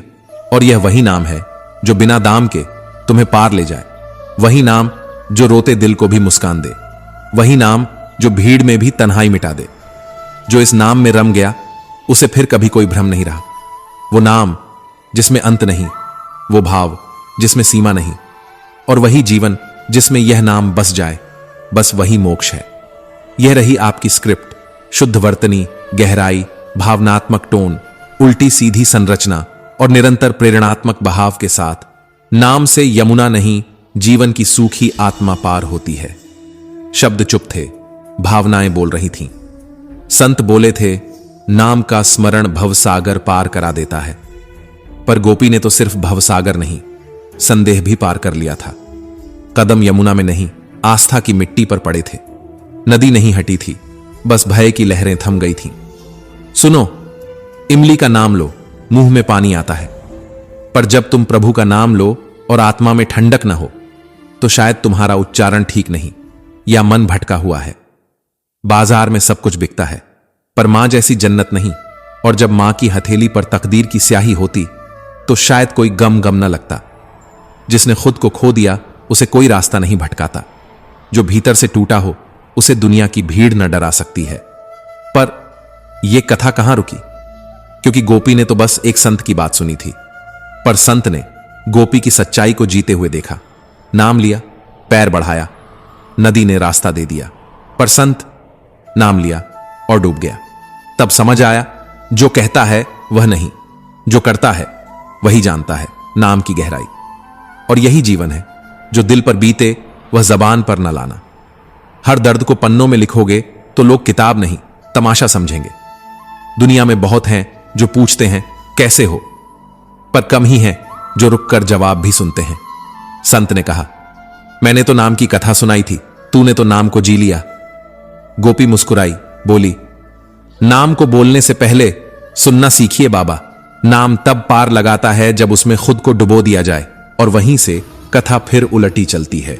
जहां तूने सब कुछ छोड़ा, वहीं सब कुछ मिलता है। सब्र वो वृक्ष है जिसकी जड़ें कड़वी पर फल मीठे होते हैं, परंतु कभी कभी जड़ें ही खा जाती हैं उन लोगों को जो फल से पहले स्वाद ढूंढने लगते हैं। श्री कृष्ण कहते हैं, जिसे खुद की पहचान न हो, वह दुनिया में सबसे ऊंची आवाज में बोलता है। जो सबसे ज्यादा हंसते हैं, अक्सर वही सबसे ज्यादा रोते हैं। बस आंसू भीतर होते हैं और हंसी बाहर। कभी खुद से भी मिल लिया करो, क्योंकि मोबाइल पर नंबर मिलाओगे तो आवाज आएगी। जिस आत्मा से संपर्क करना चाह रहे हैं, वह खुद से व्यस्त है। नाम लेने के लिए जुबान नहीं, भरोसे की जमीन चाहिए। जहां भरोसा डगमगाया, वहां नाम भी सिर्फ शब्द बन जाता है। कभी गोपी से मिलना, वो न तर्क जानती थी न धर्म की पुस्तकें, पर उसके एक श्री कृष्ण में समूचा ब्रह्मांड समाया था। सुनो, अगर कभी कोई कहे कि छोटे हो, गलती मत करो, तो मुस्कुरा देना और कहना, गलती हम नहीं करेंगे तो कौन करेगा? आप जैसे बड़े तो बस छुपा लेते हैं अपनी गलतियां। जो सच में अपना होता है, वो आपको बुरा कहेगा, पर बुरा करेगा नहीं, क्योंकि सच्चे रिश्ते आलोचना में भी अपनापन छोड़ते हैं। जिन्हें जाहिर करना पड़े, वो दर्द कैसा। जो समझ ना सके, वो हमदर्द कैसा। याद रखना, हर बार गिरना बुरा नहीं। कभी कभी जमीन को महसूस करने के लिए भी गिरना जरूरी होता है। जो बात चुपचाप समझ ले, वही सबसे बड़ा दोस्त होता है। जो सबके सामने समझाए, वह सलाहकार हो सकता है, पर हमदर्द नहीं। जिन्होंने त्याग किया, वे अमर हुए, और जिन्होंने संजोया, वे सड़ते रहे तिजोरियों में, एकांत में, अपनों से परे। मौत हर पल दस्तक देती है, पर हम घड़ी की टिक टिक सुनते हैं, जैसे समय कभी रुक जाएगा। पर सत्य तो यह है कि दिन आता है, रात गुजरती है, और एक क्षण में कल भी था बन जाता है। क्यों नहीं जागते तुम?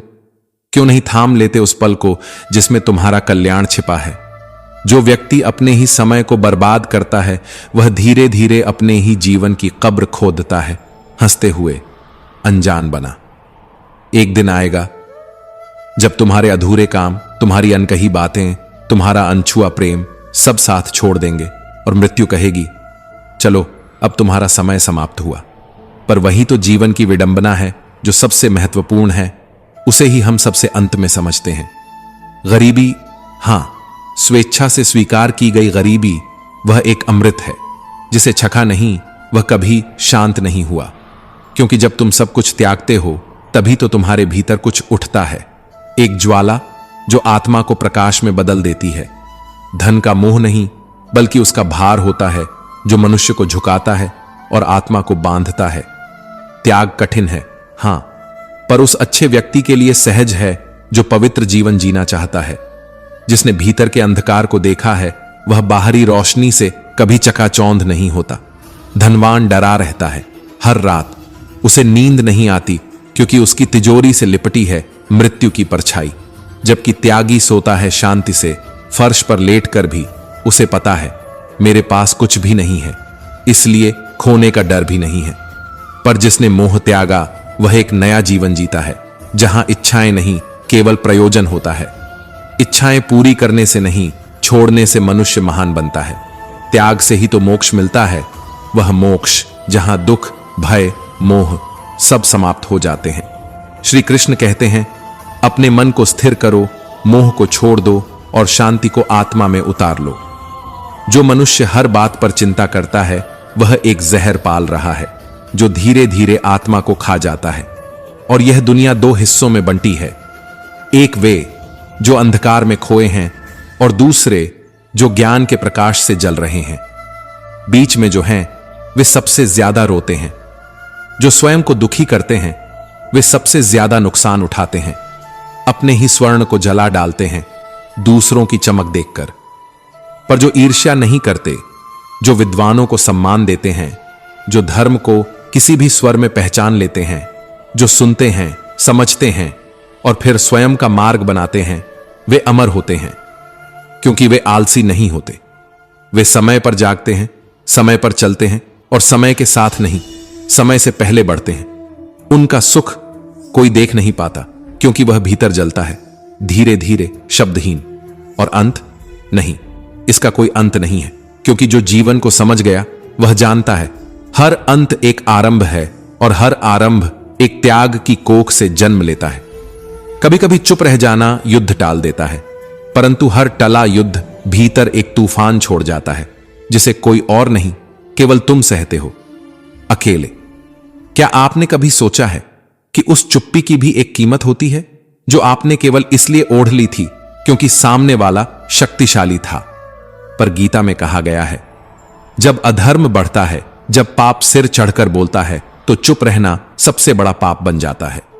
मूर्ख के सामने मौन रहना बुद्धिमत्ता है, परंतु अन्याय के सामने मौन रहना कायरता है। और यह कायरता धीरे धीरे आत्मा को खा जाती है, किसी दीमक की तरह जो बाहर से लकड़ी को सुंदर छोड़ देती है पर भीतर से खोखला कर देती है। हम शक्तिशाली व्यक्ति के सामने चुप रह जाते हैं। क्यों? क्या उसकी ताकत हमें डराती है या हमारा अपना डर हमें जकड़ लेता है? असल में डर हमारा है, जिसे हमने पाल पोस कर इतना बड़ा कर दिया है कि वो अब हमारी आवाज को ही निगल जाता है। हम सोचते हैं अब नहीं बोलूंगा तो विवाद नहीं होगा, परंतु यही अब नहीं एक दिन इतना बड़ा कभी नहीं बन जाता है कि हमें स्वयं पर ही क्रोध आता है। विवाद टालने से टलते नहीं, वे भीतर दबते हैं और फिर एक दिन फूटते हैं, विस्फोट बनकर, जहां फिर न संवाद होता है न समाधान। चुप्पी जो कभी सम्मान की प्रतीक होती थी, वही चुप्पी अब अन्याय की सहमति बन जाती है। सामने वाला समझता है तुम डरते हो और यहीं से वह ताकतवर नहीं, दंभ से भरा शोषक बन जाता है। क्या तुम्हें नहीं लगता कि तुम्हारी यह चुप्पी किसी मासूम की चीख को दबा सकती है? किसी दिन जब तुमने बोलने का साहस किया होता तो कोई और भी शायद साहस कर पाता, पर तुम चुप रहे और हर बार चुप रहकर तुमने उस अन्याय को बढ़ावा दिया जिससे तुम स्वयं डरते थे। अब सोचो, क्या यह डर ही तुम्हारी सबसे बड़ी गुलामी नहीं है? जिस दिन तुम यह डर तोड़ दोगे उसी दिन तुम स्वतंत्र हो जाओगे। विरोध करना क्रोध नहीं है, बल्कि आत्मसम्मान की पहली चिंगारी है। तो सोचो, क्या ऐसा करके तुम अपने भीतर के बोझ को नहीं उतारोगे? क्या तुम्हारा मन उस दिन पंछी की तरह उड़ता नहीं फिरेगा जब तुमने पहली बार न कहा होगा? एक अन ही तो होता है जो गुलामी और स्वाभिमान के बीच की रेखा बनाता है। श्री कृष्ण कहते हैं, जो हर बार चुप रहता है वह अंततः उस अन्याय का हिस्सा बन जाता है जिससे वह भागना चाहता था। मौन वह है जो भीतर तपता है, लेकिन जो मुख से नहीं फूटता वह आत्मा में जलन छोड़ जाता है। और आत्मा की जलन वह सबसे बड़ी सजा है जिससे कोई और नहीं, तुम स्वयं खुद को देते हो। तो उठो, अपने भीतर के उस डर से लड़ो जो तुम्हें सालों से बांध कर रखा है, क्योंकि चुप्पी का साहस तब तक मूल्यवान है जब तक वह आत्मा की रक्षा करता है, ना कि आत्मा को जला डालता है। जो व्यक्ति जीवन भर चुप रहता है वह केवल अपने शब्दों को नहीं बल्कि अपने अस्तित्व को भी खो देता है। और जो बोलता है वह केवल विरोध नहीं करता बल्कि एक नई क्रांति जन्म देता है। क्रांति शब्दों से नहीं, साहस से आती है। उस पल से जब तुम अपने भय को अब और नहीं कहकर विदा करते हो।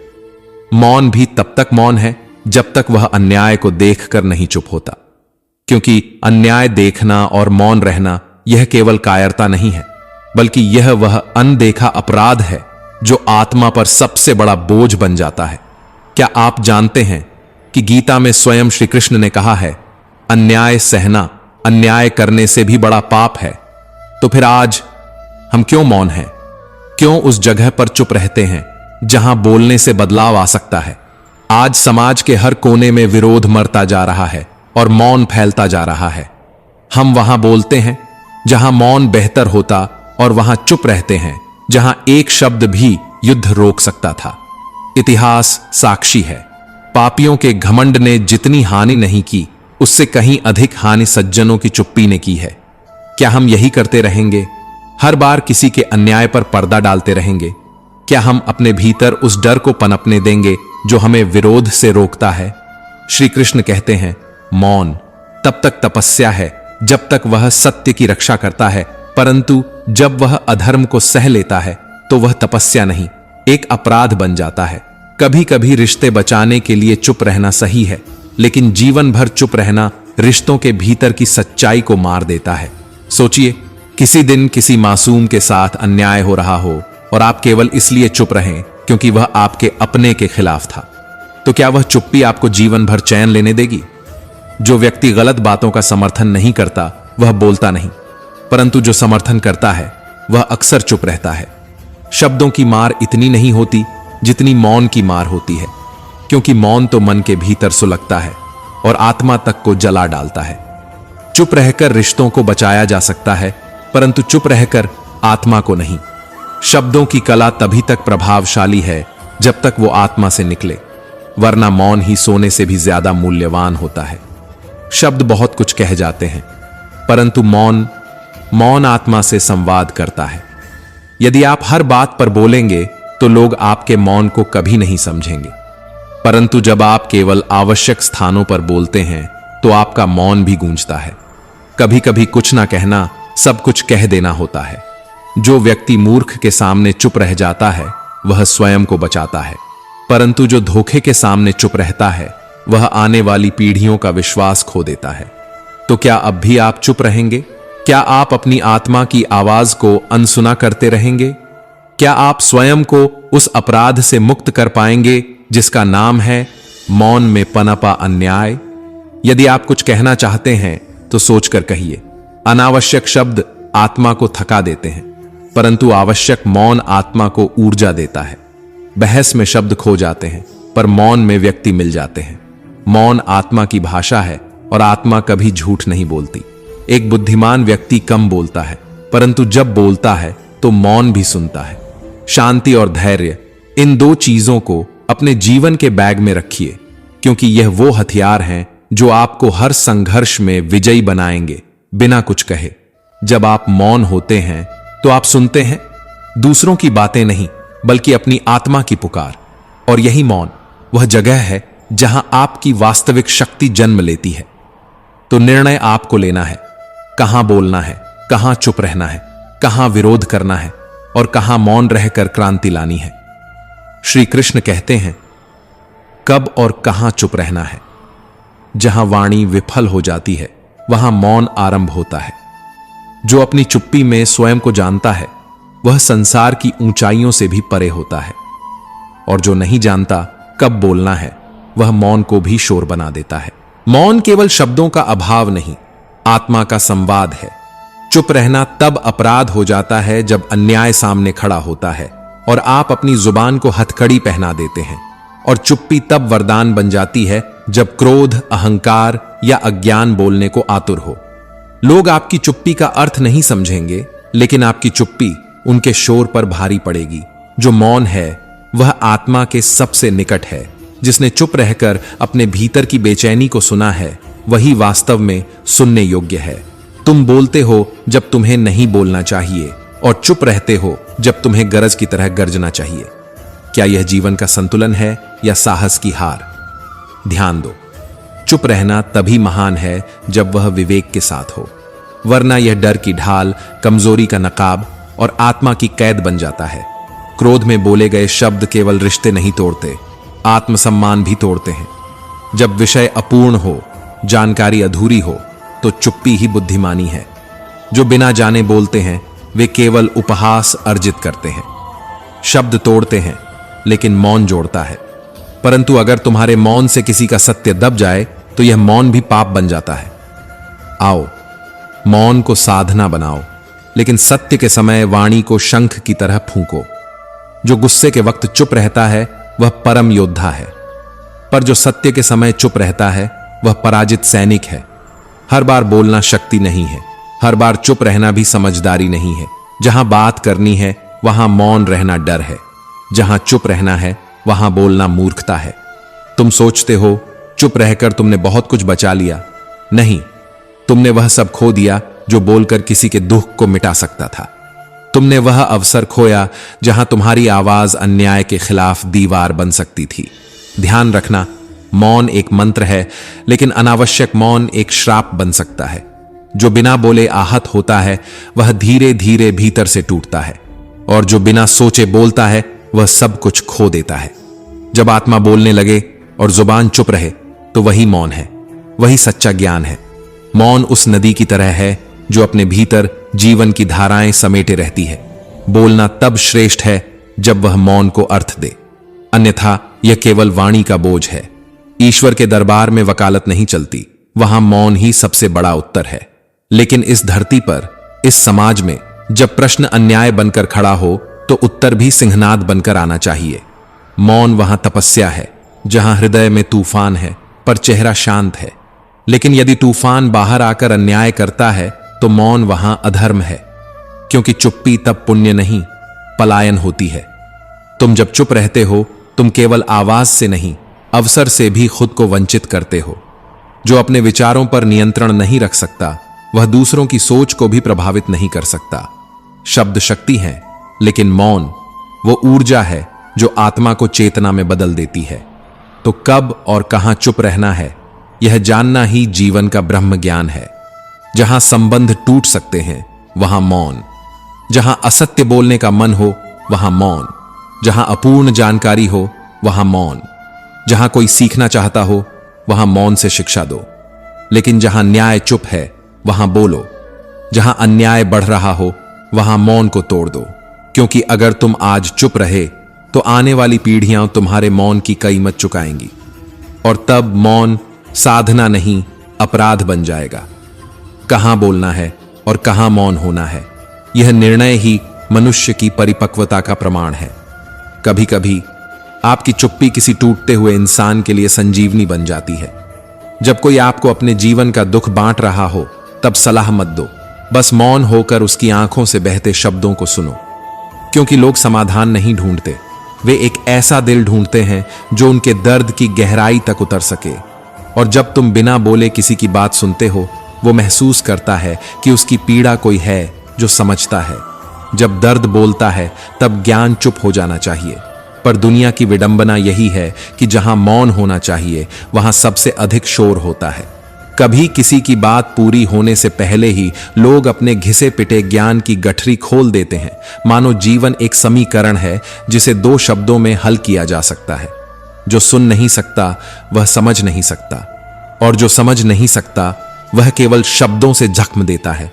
लेकिन हर जगह चुप रहना भी मूर्खता है। अगर कोई सामने तीसरे की बुराई कर रहा है तो वहां चुप रहना कायरता है, क्योंकि जो आज किसी और की पीठ पीछे झर उगल रहा है वह कल तुम्हारे लिए भी वही करेगा। उस वक्त चुप रहना केवल अपनी पीठ को खुला छोड़ना है। यह जीवन तटस्थ बने रहने का नाम नहीं है। यह न्याय और विवेक से बोलने और अहंकार व क्रोध में चुप रहने की कला है। श्री कृष्ण कहते हैं, कुछ लोग तुम्हारी चुप्पी को स्वीकृति मान लेते हैं। वे तुम्हारे शांत स्वभाव को अपनी बकवास की छूट समझ बैठते हैं।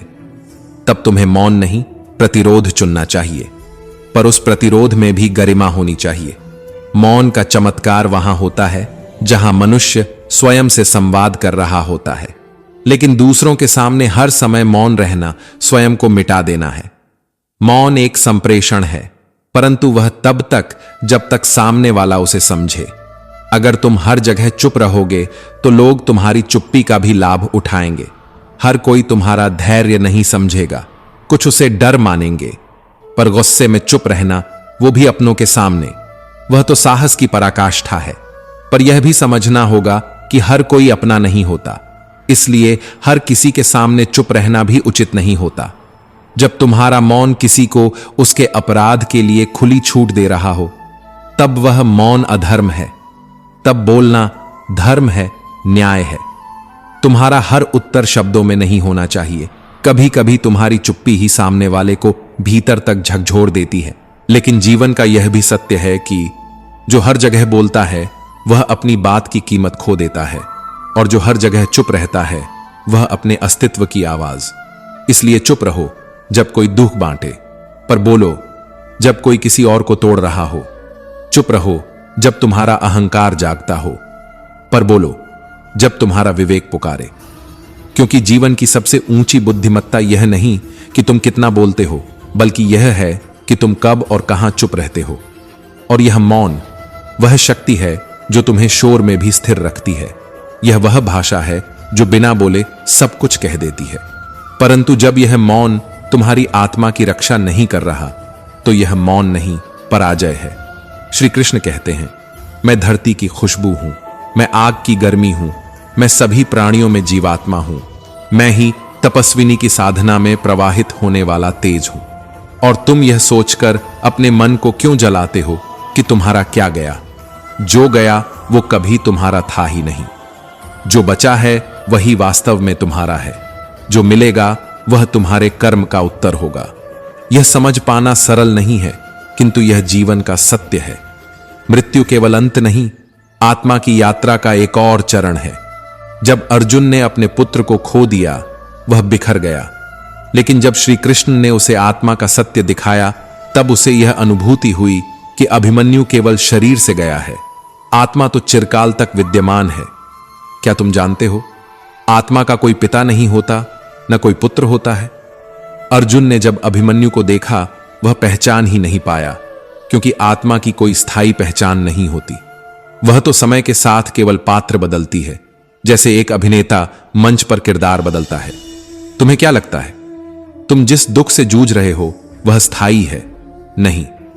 समय की सबसे बड़ी विशेषता यही है, यह स्थायी नहीं है। जो अभी है वह एक क्षण में चला जाता है, और जो नहीं है वह अचानक आ सकता है। अर्जुन जब मोह से ग्रस्त हो गया, तब श्री कृष्ण ने उसे उसके भीतर के कर्म योगी को जगाने की शिक्षा दी। उन्होंने कहा, हे पार्थ, कर्म ही धर्म है। तू जो भी कर वह यह सोचकर कर कि वह मुझको अर्पित है। जब हम जीवन के हर छोटे कार्य को साधना की दृष्टि से देखते हैं, तब वह कर्म पूजा बन जाता है। जीवन की सबसे बड़ी परीक्षा यह नहीं है कि आप कितनी बार गिरते हैं, बल्कि यह है कि गिरने के बाद भी आप कैसे उठते हैं। त्याग का अर्थ यह नहीं है कि आप सब कुछ छोड़कर संसार से दूर हो जाएं, बल्कि त्याग का सार यह है कि आप परिणाम की चिंता किए बिना कर्म करें। नौकरी मिले या न मिले, सफलता मिले या न मिले, बस अपने आप को श्रेष्ठतम रूप में प्रस्तुत करना ही तुम्हारा धर्म है। यह मत सोचिए कि आप किसी छोटी चीज में समय बर्बाद कर रहे हैं। एक तस्वीर देखना, एक पत्ता गिरते देखना, एक ध्वनि को ध्यान से सुनना, यह सब अगर पूरे भाव से हो तो यही आत्म ध्यान की शुरुआत है। यही साधना है, यही मुक्ति का आरंभ है। अभिमन्यु गर्भ में चक्रव्यूह तोड़ना सीख गया, पर बाहर निकलना नहीं। क्यों? क्योंकि ज्ञान अधूरा था। वह अधूरा ज्ञान ही उसके अंत का कारण बना। यही संकेत है कि आधा सत्य भी कभी कभी संपूर्ण विनाश का कारण बन सकता है। ज्ञान का पूर्ण होना अनिवार्य है। तो जब कोई दुख आता है, जब कोई अपना चला जाता है, तो उसे पकड़कर बैठना आत्मा का अपमान है। आत्मा उड़ना चाहती है, वह किसी देह की कैद में नहीं रहना चाहती। जो देह छोड़ गया वह कहीं और खिल चुका है। वह अब किसी अन्य किरदार में है, किसी और जीवन में नृत्य कर रहा है। हर जन्म का अंत मृत्यु है, और हर मृत्यु एक नए जन्म का संकेत है। यह चक्र तब तक चलता रहेगा जब तक आत्मा पूर्ण न हो जाए। जब अर्जुन ने यह स्वीकार किया, तब उसका सारा मोह समाप्त हो गया। और यही श्री कृष्ण की शिक्षा थी। मोह का त्याग ही आत्मा की शांति है। वक्त बहुत बलवान है, अच्छा हो या बुरा वह गुजर ही जाएगा, लेकिन तुम क्या कर रहे हो इस वक्त में, यही तुम्हारे भविष्य की दिशा तय करेगा। श्री कृष्ण कहते हैं, जीवन को आध्यात्मिक दृष्टि से देखो, तब दुख तुम्हें तोड़ नहीं सकेगा। तब तुम जान पाओगे कि जो खोया वह केवल दृश्य था, जो बचा वह अदृश्य है और वही सत्य है। और अंत में जब तुम थक जाओ, जब उत्तर नहीं मिले, तब बस मौन हो जाओ। मौन में ही वह आवाज है जो सृष्टि की हर धड़कन से संवाद करती है। मौन ही परम ज्ञान है, मौन ही अंतिम शांति है। लेकिन यह अंत नहीं, यह बस शुरुआत है। यह वह द्वार है जहां से हर जीवन प्रश्नों के साथ प्रवेश करता है और केवल अनुभवों के साथ लौटता है। यह वह राह है जहां न कोई शुरुआत है न अंत।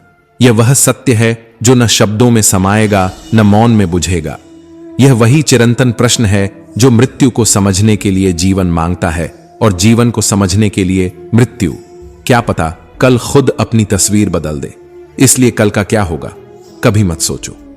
इंसान वही है जो वक्त से लड़कर तकदीर बदल दे, और फिर भी जब असफलता दस्तक दे तो घबराना मत, क्योंकि वह दरवाजा नहीं बंद करती, बल्कि आपको भीतर झांकने का मौका देती है।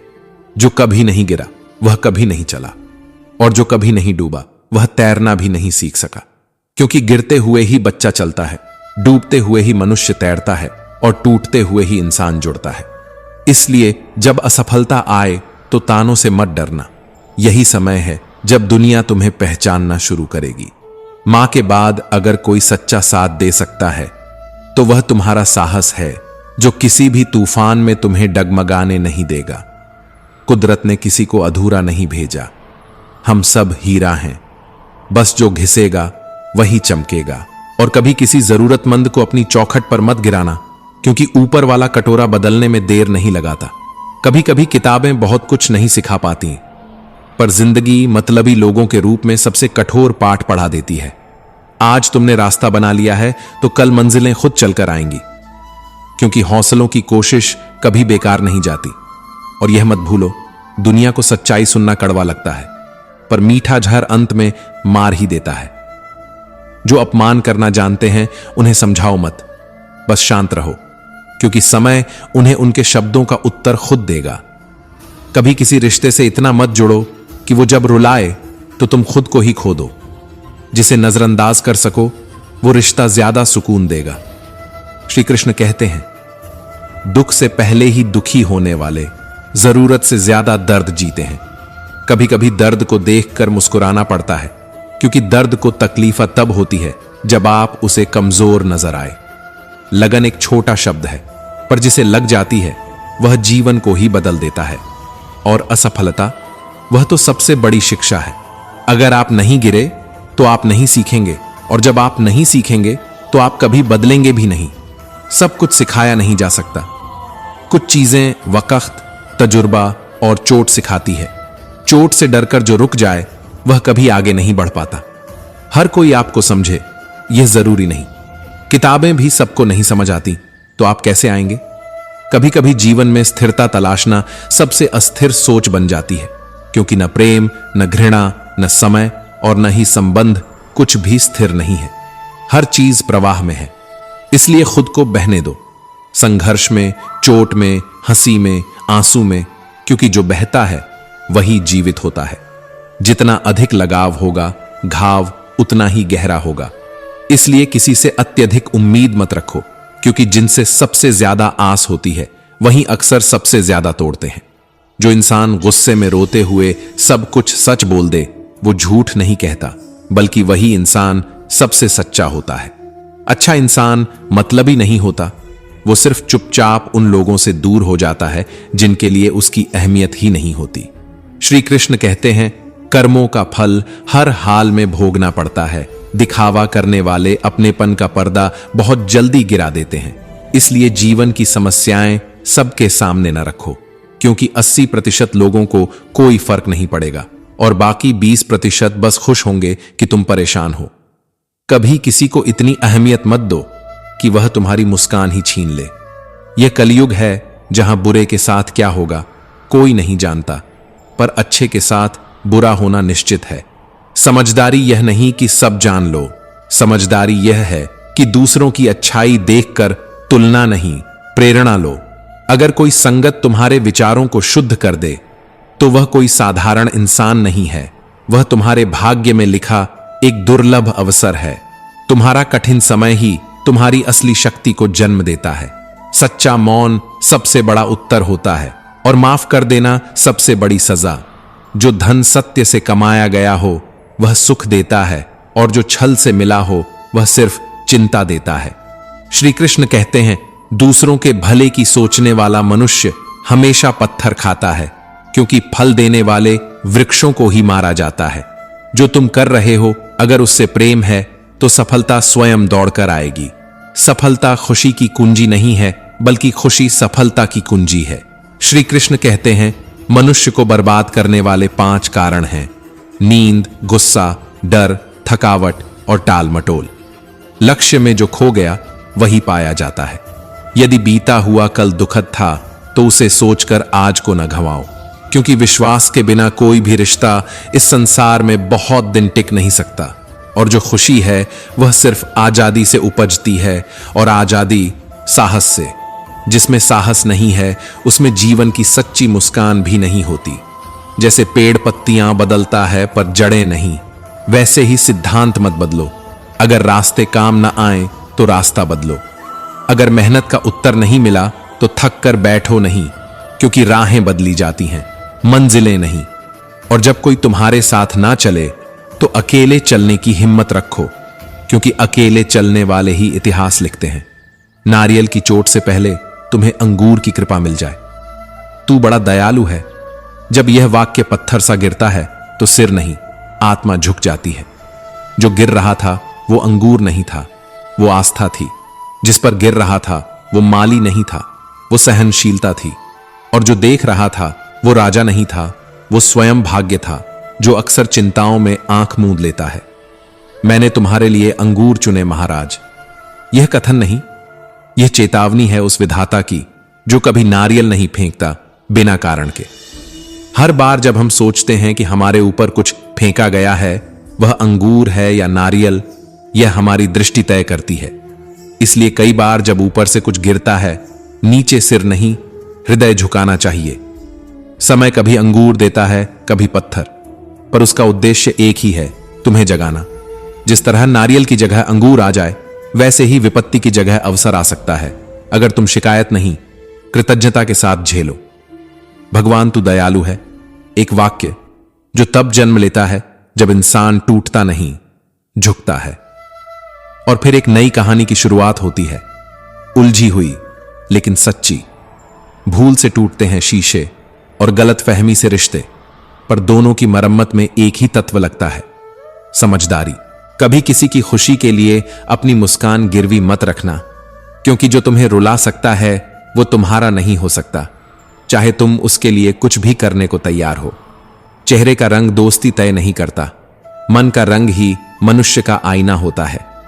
वक्त किरदार लिखता है, हम तो सिर्फ संवाद बोलते हैं, पर कभी कभी संवाद भी तीर बन जाते हैं जो सीधा दिल को चीरते हैं। श्री कृष्ण कहते हैं, विश्वास सबसे पहले अपने आप पर करो, क्योंकि जो खुद पर नहीं भरोसा करता वो दूसरों पर भी सिर्फ दिखावा करता है, और दिखावे का अपनापन वक्त आने पर दरारों से चटक उठता है। आज दुख है तो कल की सीख याद रखो, पर आज के पल को मत खो दो बीते हुए कल की चिता में। सफल वही होता है जो लक्ष्य में खुद को खो देता है, जो अपने भावों से बाहर आ जाए, जो दूसरों की विशेषताओं से प्रेरणा ले, न कि ईर्ष्या। क्योंकि यह कलियुग है, यहां अच्छे लोग भी टूटते हैं, बुरों को कुछ नहीं होता। फिर भी तू माफ कर, क्योंकि यह सबसे बड़ी सजा है। तू चुप रह, क्योंकि इससे ऊंचा उत्तर कोई नहीं। कभी मुस्कान मत खोना, भले ही वो झूठी हो, क्योंकि यही तेरा प्रतिकार है उस दुनिया के लिए जो तेरे आंसू नहीं देखती। रिश्ते जिन्हें जितना ज्यादा महत्व दो वो उतना ही गहरा घाव देते हैं, क्योंकि लगाव जब सीमा पार करता है तो दर्द उसकी छाया बन जाता है। अपने राज मत खोलो, क्योंकि 80% लोगों को फर्क नहीं पड़ता और बाकी 20% खुश होते हैं तुम्हारी तकलीफ पर। यह जीवन का अनोखा व्यंग्य है।